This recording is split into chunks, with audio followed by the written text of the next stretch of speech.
समझना पड़ेगा। राजेंद्र पाल गौतम की बात करें, यहां बैठे हुए एक साथी हैं, वो जो कहा कि 10,000 लोगों ने जो है बौद्ध धर्म की दीक्षा ली। राजेंद्र पाल गौतम की बात मैं कर रहा हूं। राजेंद्र पाल गौतम का विभाग समाज के हकों की रक्षा नहीं कर सकता। वो तुम्हारा मंत्री क्या प्रधानमंत्री भी बन जाए तो तुम्हारे लिए क्या करेगा? कुछ भी नहीं। सरकार के बिना कुछ नहीं होता। 72 साल हो गए, 72 साल से भी ज्यादा हो गया आपको सरकार देखते देखते। किस सरकार ने काम किया आपके लिए? 2013 में यह कानून बना था आपका, कांग्रेस की सरकार थी। जिस हॉकर्स की बात कर रहे हो आप, ये कानून उसी समय बना था ना। 9 साल जिसको हो गए, क्या हुआ? क्यों लागू नहीं हुआ 9 साल में? और बीजेपी क्यों करेगी? बीजेपी तो आपको मिट्टी में मिलाना चाहती है। केजरीवाल क्यों करेगा? वो तो उन्हीं का भाई है। भाई किसकी पैदाइश है केजरीवाल? आरएसएस की पैदाइश है। अन्ना के आंदोलन से पैदा है ना। तो अन्ना किसका आदमी है? आरएसएस का आदमी, बीजेपी का आदमी। सारे पैसा, सारे आदमी, सारी सुविधाएं, सारा मीडिया उसके अन्ना के आंदोलन में सब आरएसएस का था। तो तुम्हारे लिए काम क्यों करेगा? और तुम्हें समझ में नहीं आ रहा कि जो नोट पर गणेश और लक्ष्मी छपाना चाह रहा है वो आरएसएस का आदमी, तुम्हारा कहां से है वो? इसलिए तुम्हें समझना पड़ेगा। राजेंद्र पाल गौतम की बात करें, यहां बैठे हुए एक साथी हैं, वो जो कहा कि 10,000 लोगों ने जो है बौद्ध धर्म की दीक्षा ली। राजेंद्र पाल गौतम की बात मैं कर रहा हूं। राजेंद्र पाल गौतम का विभाग, जिस विभाग में मंत्री था, 20,000 करोड़ रुपया, अब तो बढ़ के 50,000 करोड़ हो गया। रुपए की बात कर रहा हूं मैं, 20,000 करोड़ पिछले 5 साल में जब इसकी सरकार रही केजरीवाल की, शेड्यूल कास्ट का यानी तुम्हारा पैसा खा गया, जिसका हिसाब नहीं है आज तक। भाई महमूद पराचा ने उनके खिलाफ में जो है हाईकोर्ट में, दिल्ली हाईकोर्ट में मुकदमा डाल रखा है। और ये सूचना के अधिकार अधिनियम के तहत राजेंद्र पाल गौतम के ही विभाग ने हमको दी है। इनके पास है, ये बता देंगे डीसी कबिल साहब। तो ऐसे मंत्री का, ऐसे नेताओं का क्या करूंगा इनका? जो आदमी वहां बैठकर मंत्री होते हुए जो समाज की रक्षा नहीं कर सकता, समाज के पैसे को नहीं बचा सकता, समाज के हकों की रक्षा नहीं कर सकता, वो तुम्हारा मंत्री क्या प्रधानमंत्री भी बन जाए तो तुम्हारे लिए क्या करेगा? कुछ भी नहीं करेगा। हम सबके बीच में हमारे बड़े भाई महमूद पराचा जी आ चुके हैं और डॉक्टर रितु भी। मैं चाहूंगा सब लोग एक बार जोरदार तालियों के साथ में उनका स्वागत करें। ताली बजाओ यार, मेरे जोर से बजा नहीं सकते, क्या दिक्कत है?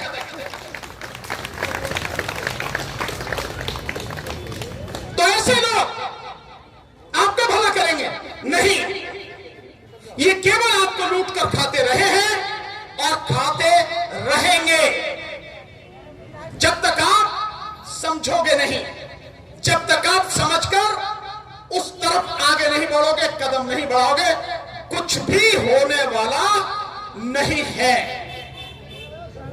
और मैं बार बार कहता हूं, दिल्ली में 3 तरह की सरकार चलती है।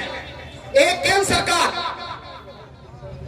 जिसमें मोदी जी कब्जे में है, एक राज्य सरकार जहां केजरीवाल कब्जे में है, और एक तीसरी सरकार एमसीडी की सरकार जिसके चुनाव होने वाले हैं 4 दिसंबर को, जिसकी घोषणा हो चुकी है। ये 3 सरकारें हैं। आपके पास में मौका है कि इस तीसरी सरकार के लिए जो चुनाव हो रहा है, यहां आप अच्छे लोगों को भेजकर कम से कम एक आवाज मजबूती के साथ उठाने का प्रयास करें। तुम सड़क पर कितने भी चिल्लाते रहो, उसका कोई फर्क नहीं पड़ता। संविधान को अगर बदला जाएगा या संविधान की अगर रक्षा होगी तो सड़क पर किसी हालत में नहीं हो पाएगी। वो रक्षा होगी वहीं पर संसद में बैठकर, जब आपके सांसद पहुंचेंगे, एमपी पहुंचेंगे, जब आपके एमएलए पहुंचेंगे, जब आपके काउंसलर वहां पहुंचेंगे, वही होती है सब कुछ।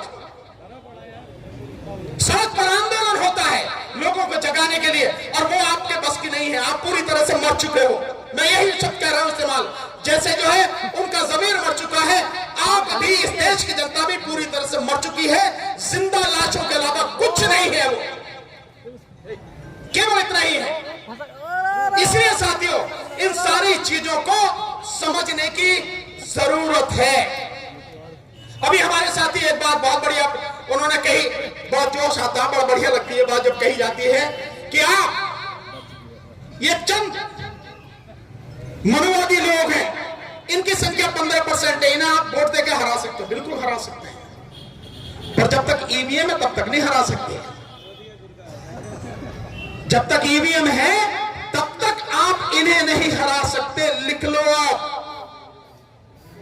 कापी किताब कितनी भी भर लो, आप जिसको भी वोट देना चाहोगे दे दो, वोट जानी उन्हीं के खाते में है। उन्हें किसको जिताना किसको हराना ये वो जानते हैं, बैठ के सारे काम करते हैं और आप आंख पे पट्टी बांध के बस जिए जा रहे हो। इसलिए मैं बार बार कहता हूं, इसलिए लगातार हम लड़ाई लड़ रहे हैं, आंदोलन कर रहे हैं इस चुनाव व्यवस्था को सुधारने के लिए और बातों के साथ साथ ईवीएम और वीवीपैट मशीन को हटाना बहुत जरूरी है। अगर इसे नहीं हटाओगे तो इतने ही नहीं, बस 2024 तक की बात है, 2024 में बीजेपी के आने के बाद ही तुम्हें किसी चीज की जरूरत नहीं पड़ेगी, तुम्हारे सारे अधिकार खत्म हो जाएंगे। इस देश में लोकतंत्र समाप्त होकर राष्ट्रतंत्र की स्थापना होगी और फिर उसके बाद आप गुलामों की तरह जिंदगी जियोगे। दो ही तरह के लोग होंगे, या तो गुलामों की तरह जिंदा रहोगे और या जो गुलाम नहीं बनेंगे वो लड़ेंगे और मरेंगे मारेंगे, यही होगा, इसके अलावा कुछ नहीं होगा। इसलिए इसे अगर बचाना है, इस देश को अपनी आने वाली पीढ़ी को बचाना है तो ईवीएम को हटाना बहुत जरूरी है। हम लगातार आंदोलन करते हैं, लोग नहीं आते। एक तरीका निकाला है, एक फोरम बनाया है, उसमें लोगों के दस्तखत करवा रहे हैं, उनका नाम, वोटर आईडी नंबर, उनका मोबाइल नंबर और फिर उनके दस्तखत। सिर्फ इतनी चीजें चाहिए। फॉर्म लाया हूं मैं, गाड़ी में रख के अभी निकलवाता हूं, अभी आपको दूंगा, सब लोग लेके जाना। और एक फॉर्म पर आगे पीछे 25 लोगों के दस्तखत होते हैं, नाम लिखे जाते हैं 25 लोगों के। आप चाहे उस फॉर्म की फोटो कॉपी भी करा सकते हैं। आपके पास नहीं है फोटो कॉपी कराने के लिए, पैसा मैं ही दे दूंगा, जितने भी फॉर्म चाहिए यहां से लेके जाना, कोई चिंता वाली बात नहीं है। लेकिन ईवीएम को हटाना जरूरी है और इसलिए करा रहे हैं हम कि इस देश में कुल 90 करोड़ मतदाता हैं, इनमें से लगभग 65% वोट पड़ता है, यानी 60 करोड़ के लगभग लोग वोट देते हैं। इन 60 करोड़ में से 25 से 30 करोड़ लोग अगर इस दस्तखत वाले हस्ताक्षर अभियान में हमारा साथ दे दें, आते तो है नहीं लेकिन अगर इसमें भी हमारा साथ दे दे तो तब हम सुप्रीम कोर्ट के सामने उसे ले जाके प्रदर्शन करके और सुनवाई करवाकर इस ईवीएम को हटवा देंगे, अगर आप इसमें साथ दोगे तो। लेकिन लोग डरते बहुत है, पता नहीं कहां क्यों डरते हैं, ये आज तक समझ में नहीं आया। हालांकि एक शायर ने बड़ी बढ़िया बात कही कि भाई हमने तो कब्रिस्तानों में उनकी भी कब्र देखी जो डर के घरों में भूसे बैठे रहे, वो भी कब्रिस्तान में दफन। शमशानों में उनकी भी चिताएं जली जो डर के मारे कांपते थे, घरों में बैठे रहे, कभी किसी लड़ाई में किसी आंदोलन में कभी निकल के नहीं आए, वो भी रहे। और भैया जो लड़े उनकी चिताओं पर तो आज भी जो है आप समझते हैं मेले लगते हैं, जो लड़े और मरे समाज के लिए, लोगों के लिए। इसलिए साथियों इस बात को समझना बहुत जरूरी है। ये दोनों ही लोग, बीजेपी और केजरीवाल, दोनों आरएसएस के ही लोग हैं, दोनों सिर्फ उन्हीं के लिए काम करते हैं। और केजरीवाल को सिर्फ इसलिए बढ़ाया जा रहा है कि केजरीवाल बढ़ते बढ़ते इतना मजबूत हो जाए ताकि लोग अपने आप कहने लगे कि भैया बीजेपी को हराना है तो केजरीवाल को वोट दो, यही हरा सकता। जैसे मुसलमान वोट देते हैं कि बीजेपी को हराना तो इनको वोट दो, भैया देते नहीं देते। सो इसीलिए उसे खड़ा किया जा रहा है। और फिर जैसे ही आप इस जाल में फंसोगे, इस झांसे में आओगे, तो चाहे तुम बीजेपी को वोट दो, मोदी को दो, और चाहे केजरीवाल को दो, तुम्हारी वोट जाएगी आरएसएस के ही खाते में। ये हाथ में भी वही है और दूसरे हाथ में भी वही है, सब कुछ उनके हाथ में है। इसलिए बहुत सोच समझ के अपने बीच से लोगों को लाओ, उनको जिताओ और कम से कम कुछ लोग तो भेजो ताकि आपकी आवाज उठती रहे, आपकी लड़ाई चलती रहे। हम पिछले 5 साल से लगातार लड़ रहे हैं। अगर मैं अपनी बात करूं तो 2017 में आंगनवाड़ियों का बड़ा जबरदस्त आंदोलन 2 महीने चला। उत्तर प्रदेश में हर दिन कंधे से कंधा मिला के मैं उनके साथ था, उनकी लड़ाई लड़ी। और उसके बाद से 2017 के बाद से 2018-19 लगातार लड़ते रहे, चाहे सीए एनआरसी का आंदोलन हो, चाहे किसान आंदोलन हो, चाहे मजदूरों का आंदोलन हो, लगातार उनके साथ लड़ते रहे। आप हमें देखते भी हो, जानते भी हो, सुनते भी हो, प्रशंसा भी करते हो, आपके सामने है।